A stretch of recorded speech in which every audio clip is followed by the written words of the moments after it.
안녕하세요. 오늘의 데일리 뉴스레터에 오신 것을 환영합니다. 1. 중국은 아라비아에 침투하려 했다. 2. 한국의 주문이 도둑맞는다. 3. KF-21 첫 야간 비행 성공. 한번 진실을 알아봅시다. 한국의 선박수주를 모조리 가로채려 했던 중국이 사우디에서 나타난 놀라운 상황에 입을 다물지 못하고 있어 화제입니다. 중국 조선소들은 시진핑의 일대일로 전략에 따라 사우디 진출을 모색해왔습니다. 그간 석유까지 대거 사들이며 유조선 수주에 공을 들여온 것인데, 하지만 한국 때문에 모든 꿈이 물거품이 되고 있다는 분석입니다. 현재 사우디에서 무슨 일이 벌어졌는지 자세히 알아보겠습니다. 현대중공업은 2017년 사우디와 합작 조선소 건설에 합의한 바 있습니다. 1996년 세운 베트남 조선소 이후 두 번째의 조선소를 계획했던 것입니다. 그리고 2019년 사우디와 기술 라이선스 계약을 체결했습니다. 합작 회사 IMI는 그렇게 탄생했고, 당초 2021년 완공될 예정이었던 조선소는 코로나로 공정이 늦어지며 올해 완공을 앞두고 있습니다. 사우디 동북부 빙살만 조선 산업단지 내에 건설될 예정입니다. 150만 평 규모로 조성되며 축구장 700개가 들어가고도 남을 정도의 압도적 크기를 자랑합니다. 현대베트남 조선 30만 평과 비교하면 약 5배에 달합니다. 현대중공업 울산 조선소는 180만 평인데, 이를 제외하면 단일 조선소 기준으로는 세계 최대 규모입니다. 이곳에서는 연간 40척 이상의 선박 건조가 가능합니다. 현대중공업은 올해 사우디 현지에 100명 이상 인력 파견을 준비하고 있습니다. 1970년대 본격적으로 세계 선박 건조 시장에 진출한 이래 이렇게 많은 인력을 해외에 보내는 것은 이번이 처음입니다. 게다가 국내 조선업 역사상 처음으로 순수 로열티 방식을 채택하고 있습니다. 총 사업비 5조 원 이상이 투입된 이 프로젝트에 라이센서로 참여하는데 지분 20%를 확보해 추가적인 수익까지 얻을 수 있습니다. 해당 지분의 가치는 1억 3천만 달러에 달합니다. 초기 지분은 10%로 정해져 있었으나 빈살만 왕세자 방한 당시 20%로 늘리기로 합의하며 변경해 했던 것입니다. 사우디 아람코가 지분 40%로 최대 주주이고, 아람코의 선박 운영 자회사 바흐리 또한 주요 주주입니다. 한국조선해양이 초대형 원유 문반선 VACC 건조 기술을 전수해주면 IMI에서 선박을 건조하고 척당 로열티를 받는 것입니다. 한국조선해양은 엔진에서도 로열티를 받는데 2020년 사우디 측과 엔진 생산업체 센코를 설립하기도 했습니다.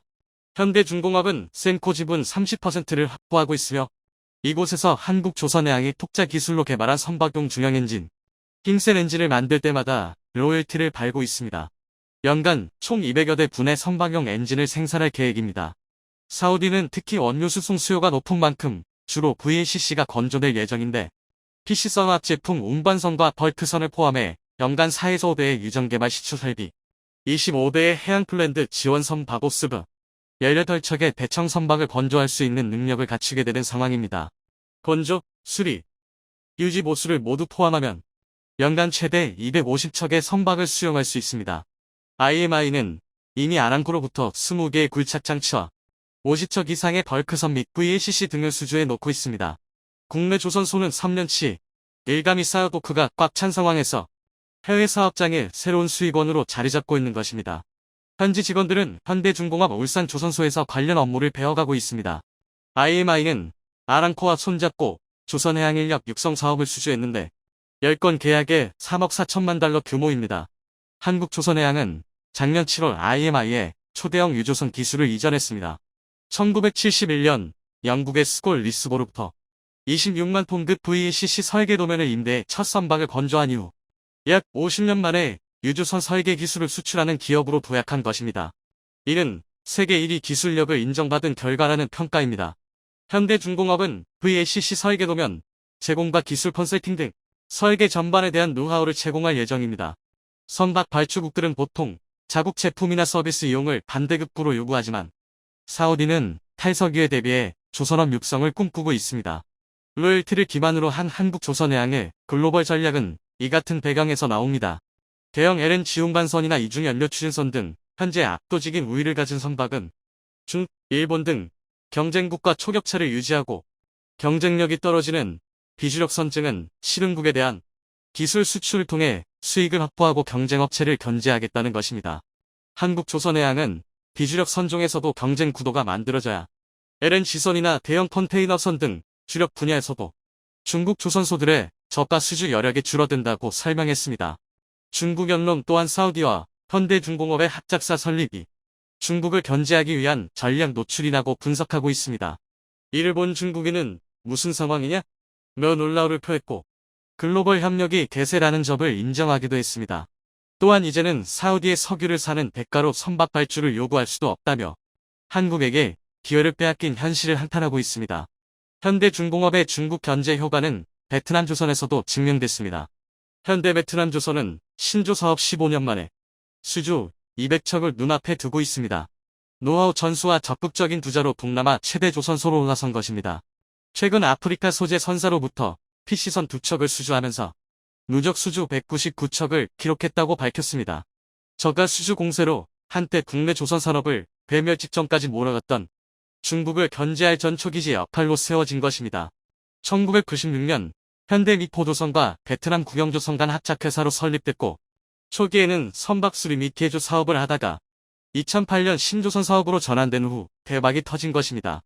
2009년 벌크선을 시작으로 모두 157척의 선박을 인도했는데 현대미포조선에서 파견된 엔지니어 60여 명이 상주하며 관리 감독을 진행해 품질을 유지하고 있습니다. 약 30만 평 부지 공장에는 베트남 현지 근로자만 5천 명에 달합니다. 베트남의 조선업이 세계 5위 국가로 올라선 것도 현대베트남조선이 74% 점유율을 차지하고 있기 때문입니다. 수주 증가의 지난해에는 700몬급 골리앗 크레인을 신설하기도 했습니다. 올해 매출 목표는 5억 4천만 달러로 총 13척의 선박을 인도할 계획입니다. 2025년까지는 20척 건조 체제로 성장시킨다는 방침입니다. 그리고 현지에서 다양한 지역 사회공헌 활동을 통해 2018년 베트남 정부로부터 포상을 받기도 했죠. 베트남에선 비용 문제로 수익성이 떨어지는 중형 원이온 반선과 벌크선을 집중 건조하고 있습니다. 이는 중국 조선소들의 주력 선종들입니다. 이런 경험은 사우디 시장 진출에 바탕이 되고 있습니다. 현대중공업은 사우디와 군함을 만들기 위한 MOU까지 체결했습니다. IMI 현지 조선소에서 군함을 생산하기로 한 것인데 군용 선박 엔진 기술력도 양사가 함께 발전시키기로 했습니다. 사우디는 약 3조 원을 들여 호위한 5척 건조 계획을 세우고 있습니다. 현대중공업은 대공, 내함, 대잠, 전자전 능력을 대폭 강화한 호위함 모형 10종을 선보여 그들의 관심을 끌기도 했습니다. 사우디는 군함 건조에서도 로컬 콘텐츠를 요구하고 있습니다. 이는 현지의 합작 조선소를 확보한 현대중공업에 유리한 내용입니다. 작년 11월에는 사우디 투자부 장관과 회담하며 협력 확대 방안을 논의했죠. 사우디는 신흥국들의 조선업 실패 원인이었던 기자재 인프라 확충에도 전력을 다하고 있습니다. 작년 3월 킹살만 단지에 1조 원 규모 두산중공업 주단조 공장을 유치했던 것도 이런 이유 때문입니다. 이는 사우디 최대 규모로 오는 2025년 완공 예정입니다.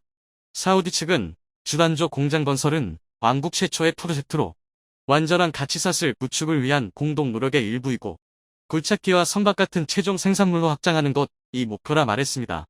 이번 공장 건설로 1,400개의 일자리가 생긴다며 크게 의미를 부여한 상태입니다. 여기에서는 연간 6만 톤의 주단조 풀이 생산될 예정입니다.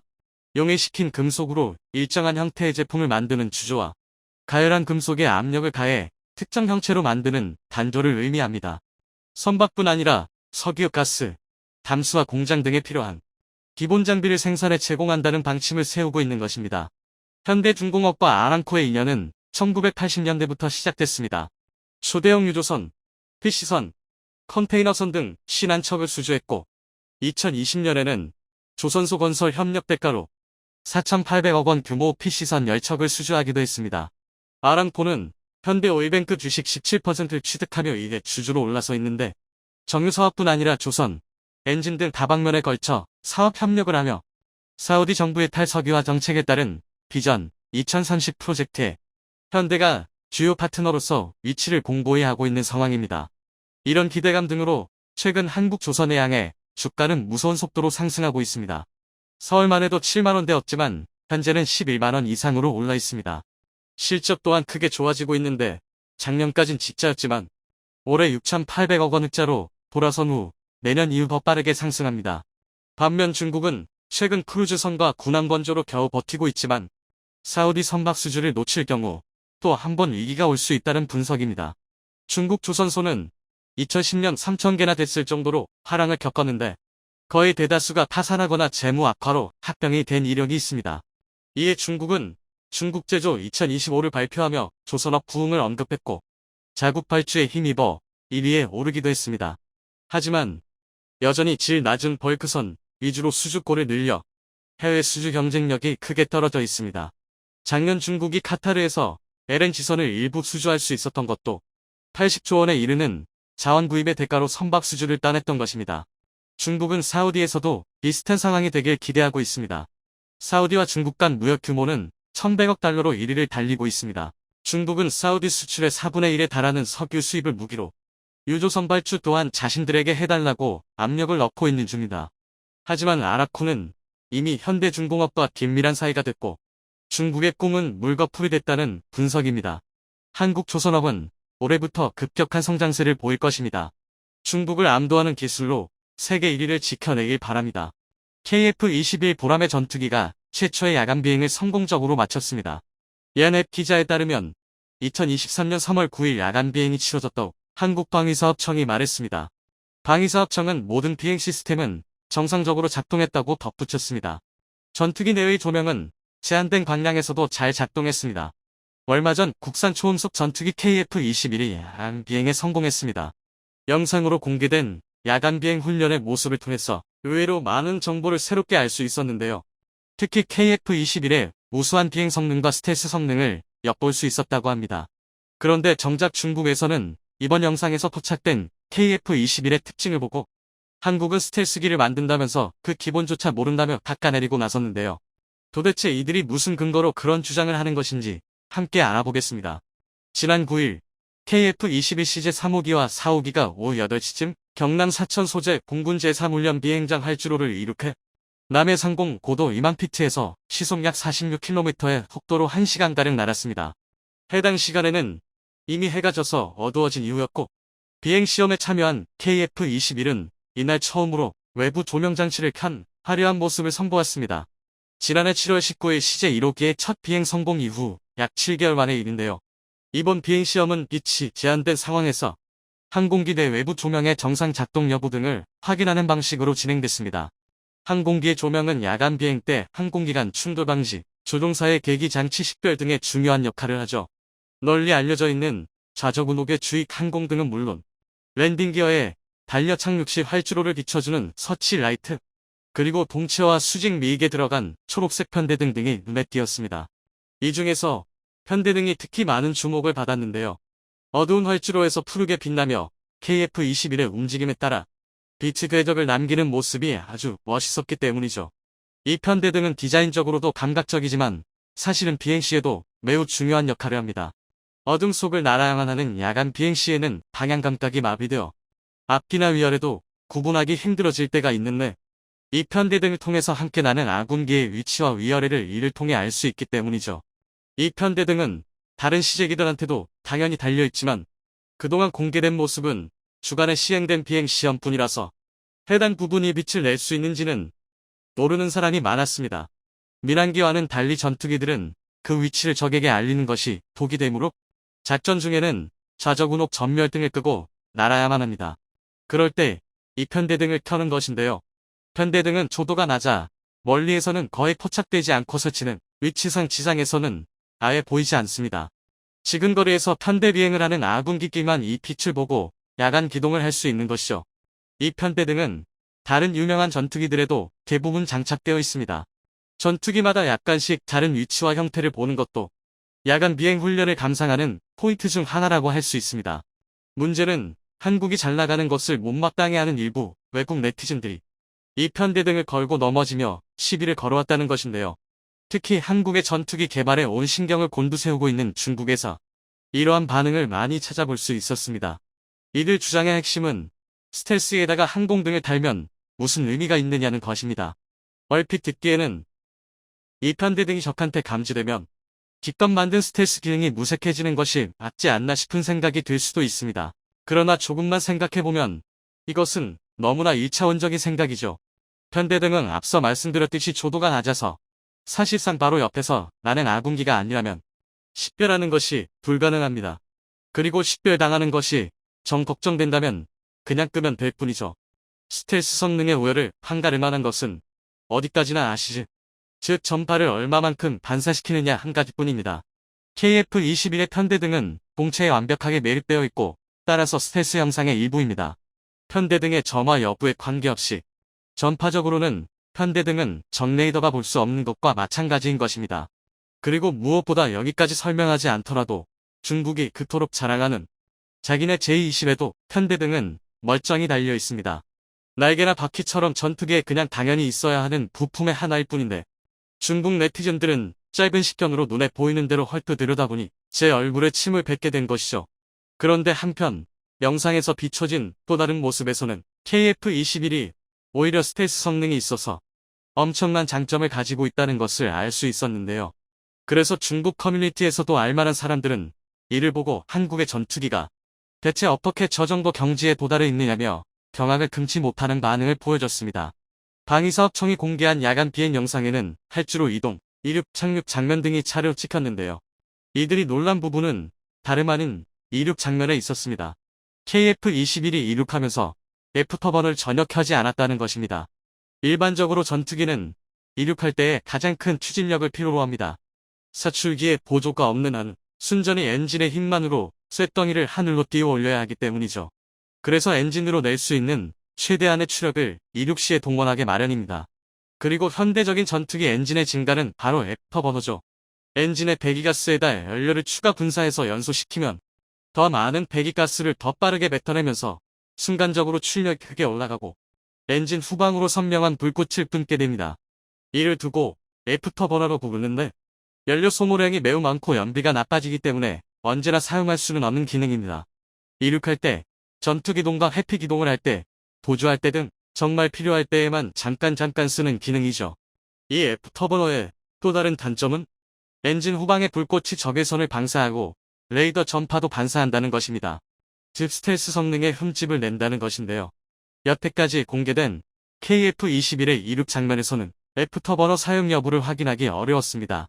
전부 시험 비행인 만큼 F터버너를 사용하지 않아도 될 만큼 활주거리를 길게 가져가기도 했으며 낮에만 진행해서 불꽃을 제대로 식별할 수 없기도 했죠. 그런데 야간 비행 영상에서는 비교적 짧은 활주거리로 날아올랐음에도 F터버너의 불꽃이 전혀 보이지 않았습니다. F터버너를 켜지 않은 일상적인 출력만으로도 이륙이 가능할 정도라는 것이죠. KF-21은 스펙이 공개됐을 때부터 추력 대비 중량비가 매우 좋을 것으로 예상됐습니다. 뿐만 아니라 동급 엔진을 사용하는 FA-18에 비해 작고 가벼우며 추력이 비슷한 F-35보다는 육면하중이 작습니다. 덕분에 가속력, 선회 능력, 고바등각 기동 능력 등이 출중할 것으로 점쳐졌죠. 그런데 KF-21은 그런 정도가 아니라 엔진 출력이 남아도는 나머지 F터버너도 없이 이륙이 가능한 수준이었던 것입니다. 얼마 전 복자 사옥기의 시험비행 장면을 통해 KF-21의 이륙거리가 매우 짧을 것이라는 분석이 나온 적이 있었죠. 짧은 이륙거리를 F터버너도 쓰지 않고 날아오른다는 점은 상당한 이점입니다. 적현제가 쉽지 않은 지상과 이륙 직후에 리스크를 최소화시킬 수 있기 때문입니다. 일정 고도에 도달하기 전까지는 실속의 위험이 있어 제대로 된 회피기동이 불가능하기 때문에 전투기는 감지되지 않고 빠르게 발진하는 것이 중요한 덕목입니다. 최초의 5세대 전투기이자 현존 최강이라 불리는 F-22 랩터조차도 이륙할 때에는 F터번을 사용하지 않을 수 없었고 그 뒤를 이은 F-35 역시도 이 한계를 끝내 극복하지 못했어 아예 수직이 착륙형을 따로 만들어야 했습니다. 그런 점에서 KF-21은 매우 훌륭한 피지컬을 타고났다는 것을 알 수 있죠. 그뿐만 아닙니다. 이륙할 때 F터버너가 필요하지 않다는 것은 공중에서 순항할 때에도 출력이 남아 돈다는 의미입니다. KF-21은 추중비를 비롯한 물리적 특성만 보더라도 유로파이터 타이푼에 버금가는 초음속 순항이 가능할 것으로 예상됐었는데요. 이번에 공개된 이륙 장면을 통해서 여유롭게 슈퍼크루징을 해낼 수 있다는 것이 거의 기정사실이 되었습니다. 슈퍼크루징, 즉 F터버너 없는 초음속 순항이 가능하다는 것은 스텔스 성능을 유지하면서 음속 이상의 초고속 기동이 가능하다는 의미입니다. 스텔스 전투기를 눈에 보이지 않으면서 전광석화처럼 움직이는 치명적인 비대칭 전력으로 만들어주는 핵심적인 요소가 바로 슈퍼크루징인 것이죠.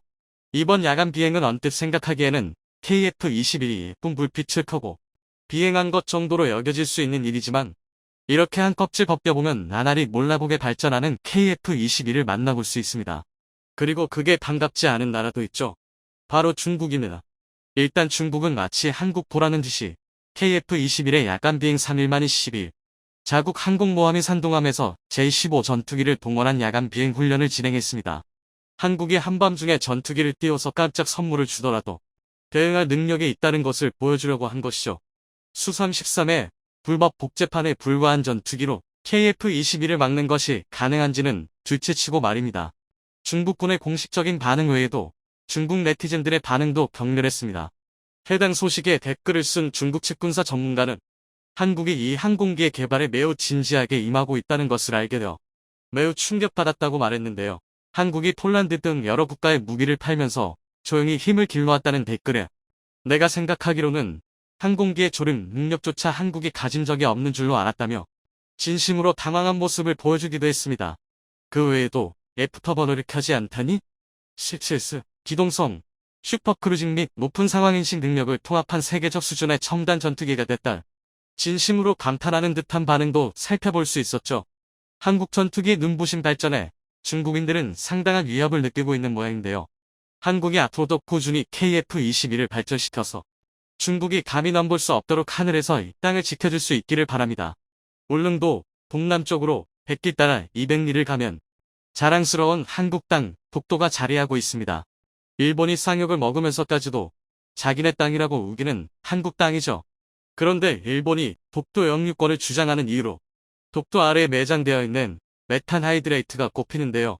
독도 아래 깊은 바다에는 차세대 청정에너지로 불리는 메탄 하이드레이트가 6억 톤 매장되어 있는데 이를 개발하면 향후 30년간 매년 10조 원 이상의 경제성이 있다고 하죠. 그런데 독도뿐 아니라 제주도 가까운 바다에서 사우디아라비아에 최대 10배 많은 천연가스가 매장되어 있다고 합니다. 그래서 한국이 중국이나 일본보다 앞서 1등으로 찜해뒀는데 중국과 일본의 반대가 만만치 않다고 하는데요. 인류의 역사는 흔히 전쟁의 역사라고 부릅니다. 전쟁을 통해 국가가 흥망성쇠를 거듭하고 전쟁에서 살아남은 국가가 또 다른 전쟁을 일으키면서 전쟁의 굴레를 벗어나지 못합니다. 그래서 전쟁은 희생이 뒤따르기 때문에 예쁜 점 하나 없는 인간의 욕심이죠. 하지만 기술 발전의 측면에서 보자면 전쟁은 기술의 진보를 이끌어냅니다. 2차 세계대전을 종말시킨 핵폭탄은 비록 수많은 희생을 불러왔지만 원자력 발전이라는 새로운 기술을 등장시켰는데요. 그런데 인간이 전쟁을 일으키는 이유는 생명과 직결됩니다. 특히 석유 등의 자원은 국가 산업의 발전을 위해서라도 하다못해 따뜻한 난방을 위해서라도 없어서는 안 될 필수 자원으로 이 석유 덕분에 중동 국가들은 마음대로 힘을 휘두를 수 있습니다. 중동 국가들이 가끔은 과도하리만치 과격한 종교 문제로 세상을 떠들썩하게 만들지만 이들에게 힘을 실어준 건 아이러니하게도 영국입니다. 산업혁명으로 탄생한 증기기관차는 기계라는 인간 노동력 대체제를 만들어냈고 이때부터 석탄은 산업 발달의 필수 원자재로 등장합니다. 그러나 1911년 영국 해군 제독이던 윈스턴 처칠이 등장해서는 영국의 전함들의 석유 동력 엔진을 장착시킵니다. 전 세계 군사력 경쟁이 한창이던 당시 처칠은 독일과의 경쟁에서 우위를 점하겠다는 것이었죠. 석유는 석탄보다 부피가 작을지 몰라도 열에너지가 높았던 관계로 전함의 속도를 높일 수 있었고 이때부터 세계는 석유의 시대로 접어듭니다. 중동 국가들이 석유를 무기로 세계를 쥐고 흔드는 주역으로 등장하게 된 겁니다. 현재까지도 석유의 힘은 상상을 초월합니다. 현재로서는 석유를 대체할 수 있는 에너지가 많지 않습니다. 전기나 수소 등이 대체 에너지로 등장하기는 했지만 전기를 생산하려면 지하자원이 필요하고 수소에너지도 지하자원을 재료로 합니다. 게다가 인간의 이동수단 중 가장 많은 비중을 차지하는 자동차도 석유에 대한 의존도가 높아 석유는 여전히 중요한 에너지입니다. 보통 한국을 두고 지하자원 빈국이라고 이야기합니다. 윗동네 북한은 천국인 반면 그 아래 남한은 지하자원에 있어서만큼은 빈곤하기 짝이 없다는 것이죠. 그렇다면 현재 가장 중요한 지하자원 석유가 한국에도 매장되어 있을까요? 한반도에는 석유가 매장되지 않았다는 것이 정설이지만 이는 사실이 아닙니다. 북한에도 남한에도 석유가 상당히 많이 매장되어 있다는 보고서가 있습니다. 그리고 남한 밑바닥에 매장된 석유의 양은 세상을 뒤바꿀 만한 수준이라고 하죠. 자세히 알아볼까요? 지난 2011년 하지원, 안성기 주연의 제7광구라는 영화가 개봉합니다. 한반도 남단 7광구의 망망대해에 떠있는 석유 시추선 이글립스호에서 벌어지는 심해 괴생명체와 대원들 간의 사투를 그린 SF 영화로 국내 최초로 IMAX 3D로 컨버팅된 영화로 알려져 있습니다. 그런데 이렇게 공상과학 영화로 만들어지기에는 제7광구가 가지는 의미가 너무 깊습니다. 바로 한국이 세계를 쥐고 흔들 만한 석유가 매장된 곳이 바로 이 광구니까요. 지난 2018년 10월 29일 중국 군용기 일대가 이어도와 가까운 제주도 해역을 지나 한국의 방공식별구역을 침범하는 일이 발생했습니다. 중국 국적의 비행기는 방공식별구역을 침범한 후 한반도 가까이 진입해 강원도 강릉 동쪽까지 북상했었죠. 이 소식을 들은 국민들은 처음에는 도대체 이게 무슨 일인가 싶어 놀라기는 했지만 중국의 의도를 정확히 알지 못했습니다. 이 방공식별구역 침범은 과거에도 있어왔고 앞으로도 더욱 노골적으로 진행될 도발입니다. 그렇다면 중국이 한국의 방공식별구역 이어도까지 날아 강원도 강릉까지 찍고 갔다는 것은 무엇을 의미할까요? 이는 앞으로 본격적으로 이어도를 영토 분쟁 지역으로 몰고 가겠다는 의미입니다. 이어도는 한국에게 있어서 산유국으로서의 지위에 가장 중요한 지역입니다. 이 작은 섬은 제주도민들에게 조금만 위험을 무릅쓰고 배를 몰고 나가면 만선의 꿈을 이룰 수 있는 꿈의 어장이었는데요. 제주도 서남쪽의 마라도에서 남서쪽으로 152km, 중국의 퉁타오에서 245km, 일본의 도리시마에서 276km 떨어진 이어도는 정확하게 말하면 수중암초입니다. 쉽게 말하면 파도가 잔잔한 평상시에는 볼 수 없지만 파도가 심해지면 주변 바닷물 색이 하얗게 변하면서 그래서 백해라고도 불렀습니다. 그러나 파도가 칠 때만 드러나는 특성상 섬이라고 부르기에는 애매하기는 하지만 한국의 관할 수역입니다. 한국 정부는 1952년 대한민국 인접해양의 주권선언, 일명 평화선을 선포하면서 이어도를 한국의 관할 수역으로 포함시켰습니다. 그리고 2003년에는 이어도 위에다 한국해양과학기술원이 종합과학기지를 설치했고 지금도 7명의 연구원들이 생활하고 있습니다. 우리 영토로서 큰 문제가 없다는 뜻이죠. 그런데 일본은 센카쿠 여도를 자기 영토로 편입했을 당시부터 이어도의 중요성을 간파했던 것으로 보입니다. 왜냐면 이미 1938년에 이어도 위에 인공구조물을 설치할 계획을 세웠기 때문이죠. 일본인들의 치밀함은 혀를 내두를 정도입니다. 반면 중국은 1963년에야 비로소 이 해역을 측량하고 조사하면서 이를 일방적으로 중국의 영토라고 선포했습니다. 일본도 중국도 한국의 관할 수역인 이어도를 자신의 영토라고 부르는 이유가 있습니다.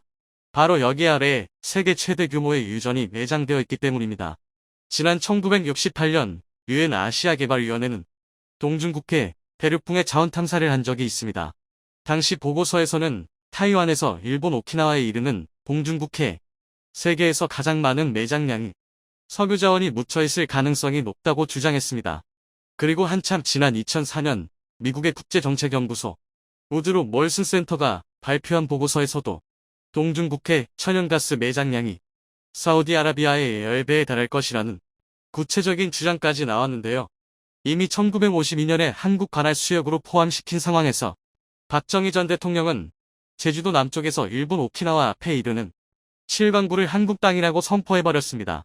그런데 지도상으로 7광구의 위치를 보면 일본 쪽에 더 가깝게 붙어 있음에도 우리 땅이라고 주장할 수 있었던 것은 당시 국제해양법 덕분입니다. 당시 국제해양법은 대륙붕이 어느 나라와 연결되어 있는지를 기준으로 누구 땅인지를 결정했는데 7광구는 제주도에서부터 한 덩어리로 쭉 이어져 있습니다. 그래서 우리 땅이라고 주장할 수 있었습니다. 반면 일본은 거리상으로는 7광구와 더 가까울지 몰라도 7광구와 오키나와 사이에는 600m 깊이의 거대한 해구, 즉 바다 골짜기가 있어 연결되지 않았습니다.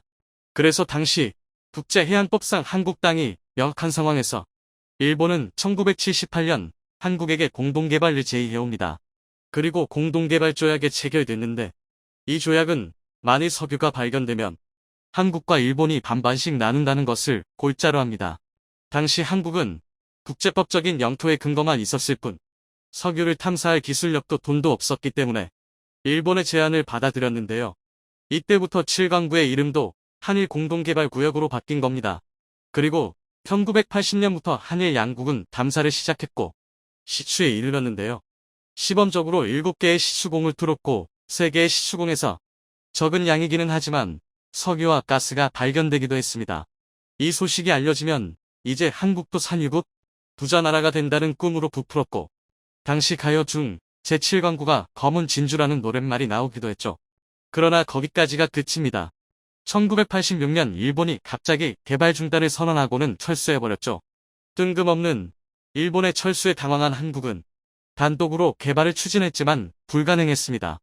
왜냐면 1978년에 체결한 조약상 담사와 시추는 반드시 양국이 공동으로 수행해야 한다는 조항이 있었기 때문이죠. 한국이 단독으로 개발하려고 해도 일본이 안 하겠다고 물고 늘어지면 할 수 없는 조약에 체결한 겁니다. 이후 현재까지 30년이 넘는 시간 동안 시추는커녕 탐사도 한번 제대로 해보지 못하고 허송세월을 흘려보내고 말았는데요. 당시 일본이 개발 중단을 선언한 이유는 경제성이 없다는 것이었지만 여기에는 일본의 야비함이 숨어 있습니다. 1982년 유엔이 국제해양법을 개정하면서 200캐리 배타적 경제수역이라는 개념이 도입됩니다. 대륙붕의 소유권을 어느 나라와 연결되었는지를 따지지 말고 그냥 중간선을 그어서 반반씩 나눠 갖자는 것이 골자입니다. 새로운 해양법에 따라 제7광구를 그어보면 95% 이상의 7광구가 일본 소유가 됩니다. 지도를 보면 일본이 욕심을 내는 것이 어쩌면 당연해 보입니다. 게다가 1978년에 체결한 한일조약은 50년 동안만 유효한 조약이기 때문에 2028년이면 종료되죠. 다시 말해 일본이 갑자기 공동개발을 취소해버린 것은 땅속에 매장된 석유는 어디로 도망가는 것도 아닌데 굳이 한국과 공동으로 개발해 반반씩 나눌 필요가 있느냐는 것이 진짜 이유입니다. 경제성의 문제가 아니었다는 것이죠. 이후 일본은 경제성이 부족하다는 이유로 7광구 개발을 원천적으로 봉쇄시켜버렸는데요. 일단 한일조약에 따라 어느 일방이 반대한다면 개발할 수 없습니다. 1986년에 일본이 일방적으로 공동개발에 응하지 않으면서 7광구의 소유권이 일본으로 넘어갈 위기에 처하자 한국 정부는 지난 2020년 1월 한국이 독자적으로 개발하겠다고 일본 정부에 전달했습니다. 석유공사를 개발 사업자로 지정하고 일본 외무성에 통보 절차를 받기 시작했죠. 조약 만료 8년을 앞두고 마지막 승부수를 띄운 것이고 아직까지 일본은 명확한 답변을 내놓지 않은 상태입니다. 1970년 박정희 대통령 시절부터 시작된 산유국의 꿈은 지난 2004년에 이루어졌습니다.